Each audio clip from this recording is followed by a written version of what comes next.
treat psychological disorders? How does each perspective approach treatment options?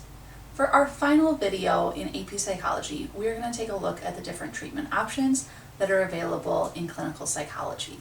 But before we get into the different treatment options that are available from each individual perspective, we also want to talk about the policies and procedures that clinical psychologists must follow when it comes to treatment in psychology. It's important that we always treat our clients with respect and follow these guidelines as best as possible. So as we take a look at all of these different treatment options that come from different perspectives, here are some of the things that we want to keep in mind.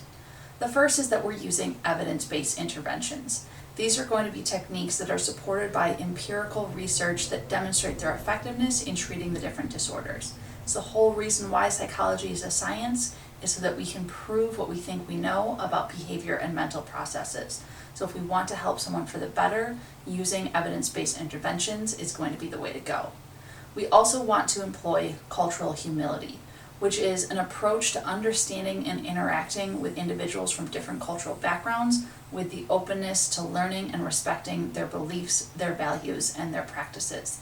This is especially important when we're working with people with different backgrounds than we have. And the therapeutic alliance refers to the collaborative and trusting relationship between the therapist and the client, which is characterized by mutual respect, empathy, and agreement on therapeutic goals and tasks. We want to make sure we're engaging in this therapeutic alliance when entering into therapy as well. If medication is needed, psychotropic medication are the different drugs that can affect our mental processes. There are a whole lot of different ones that we'll see later that include antidepressants, antipsychotics, mood stabilizers, and anti-anxiety medications. In abiding by ethical principles in therapy, psychologists or therapists should engage in non-maleficence, which is the ethical principle that we should do no harm to our clients and strive to minimize any potential harm that could exist for them during treatment. Fidelity in therapy is also important, and it refers to the therapist's faithfulness and commitment to the therapeutic process, so maintaining confidentiality and adhering to professional standards and ethical guidelines. And of course, we want to follow integrity in therapy, being honest and fair and adhering to those ethical principles, and having respect for people's rights and dignities to uphold their autonomy, privacy, and dignity of their clients throughout the therapeutic process as well. Now that we have that established, let's go ahead and talk about the different types of therapies. Each perspective is going to have their own approach to therapy based on what their perspective believes is the source of behaviors and mental processes. So let's start with the psychodynamic therapy. This is going to be the perspective that again focuses on unconscious conflicts, motives, and defenses, often coming from those early childhood experiences. So the goal of therapy is to gain insight into the unconscious and into the past to see what the influence is on their current behavior and emotions. Some different techniques that a psychodynamic therapist might use includes free association, which is a psychodynamic technique where clients will say whatever comes to mind, and the idea is to allow their unconscious thoughts to emerge. It's the goal of the therapist to make connections of these different thoughts that come out to start to see where the unconscious motivation may lie. Dream interpretation is another way to try and get into the unconscious by taking a look at the contents of an individual's dreams and analyzing them to figure out what may be influencing their thoughts, emotions, and behaviors. In the cognitive perspective, cognitive therapies are of course going to focus on thinking and how can we change maladaptive thoughts that are going to impact our behaviors and our emotions that follow. Some examples of this include cognitive restructuring, which helps us to identify the challenging or maladaptive thoughts that are taking place and replacing them with more balanced and adaptive thinking patterns. It's also referred to as thought challenging because we have to challenge the thoughts in order to change them. Fear hierarchies is something we will see in phobias, which are lists that are created to rank the fears from least anxiety-provoking to most anxiety-provoking. This is often paired with behaviorist techniques that can lead to systematic exposure to that feared stimuli.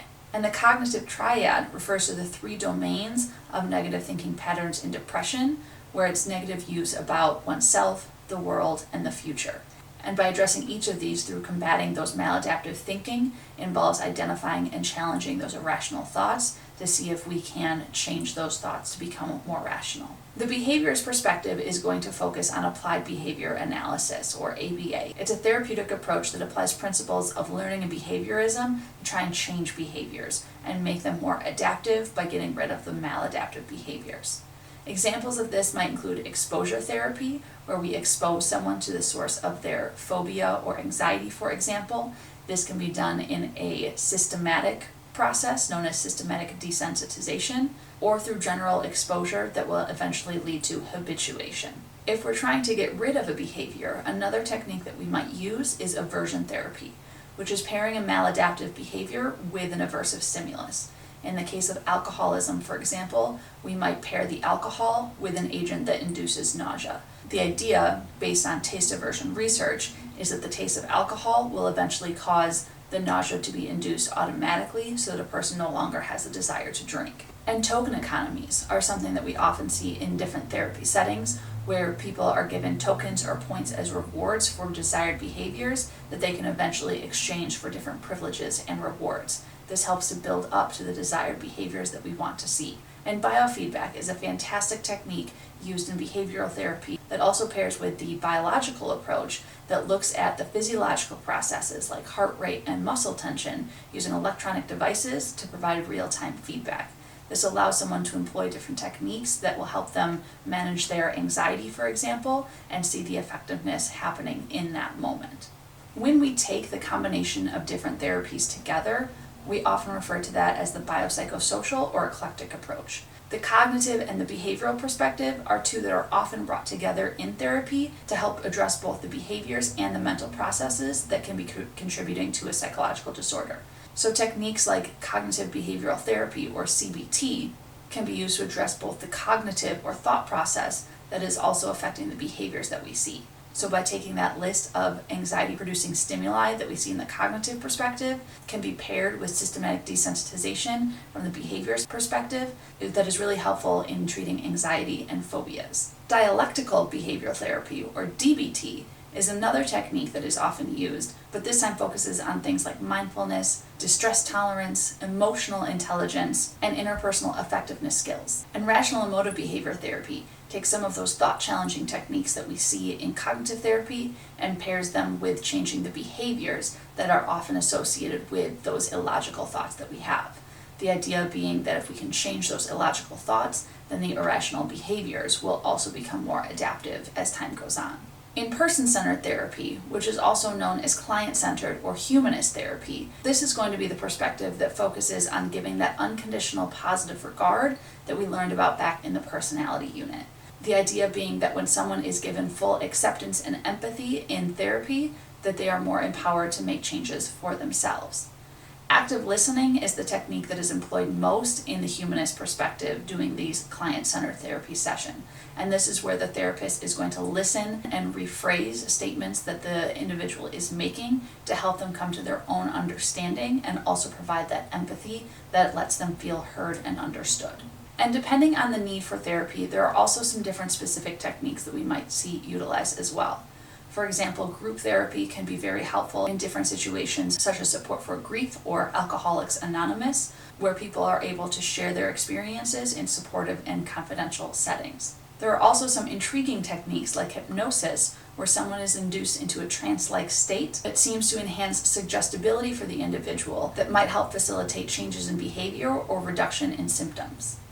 And then, of course, we have the medical model, where we'll see psychoactive medications that can be used to treat different disorders like depression, schizophrenia, and bipolar disorder. Antidepressants are medications that can be used to treat depression, of course, and their job is to increase neurotransmitters in the brain, such as serotonin and norepinephrine. Anti-anxiety drugs are, of course, going to be medications that are going to be used to treat anxiety. The goal of anti-anxiety drugs are to enhance the amount of GABA in the brain, which, if you remember, is our inhibitory neurotransmitter, so it helps slow down bodily processes like heart rate and breathing that helps a person remain calm when they're feeling anxiety. Lithium is a medication that is known as a mood stabilizer that we've seen being used in treating bipolar disorder because it seems to work on both ends of the emotional extremes by reducing the severity of manic episodes, but it can also help limit some of the severity of the depressive episodes as well.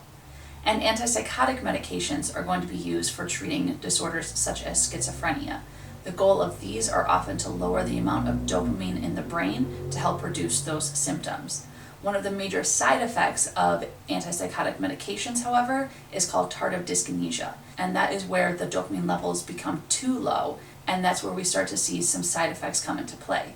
If you remember from neuroscience, a lack of dopamine in the brain leads to the development of the neurological disorder of Parkinson's. So things like muscle tremors and tardive dyskinesia are a very common type of side effect that we see in medications used to treat schizophrenia. And in some cases, treatment for different disorders might lead to psychosurgery. And these are surgeries that target specific areas of the brain to help treat the symptoms of different disorders. If the goal is to destroy brain tissue in order to target some specific symptoms that have manifested, that's referred to as lesioning, and it can be used to alleviate some symptoms in psychological disorders.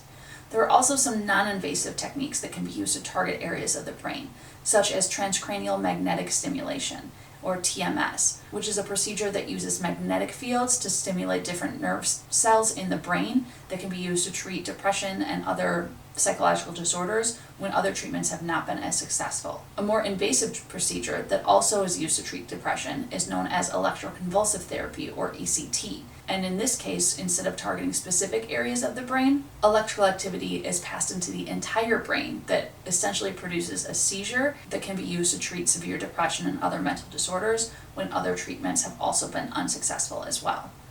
And then, of course, there are practices we don't see used anymore that were once used in the field of psychology, like lobotomies. These are now obsolete treatments, but in the past, separating the prefrontal cortex from the rest of the brain was seen as the best option available for treating a wide variety of psychological disorders. But it would result in severe cognitive and emotional impairments, which is why we don't see it practiced anymore. And treatment has really improved vastly over the years. And the more we learn about psychological disorders and their causes, the more we can tailor treatment to the individual and find what works best for them. The more psychological science advances through research and experimentation, the more that we can improve well-being for all individuals involved. So thank you so much for watching. And as always, remember, be kind to your mind.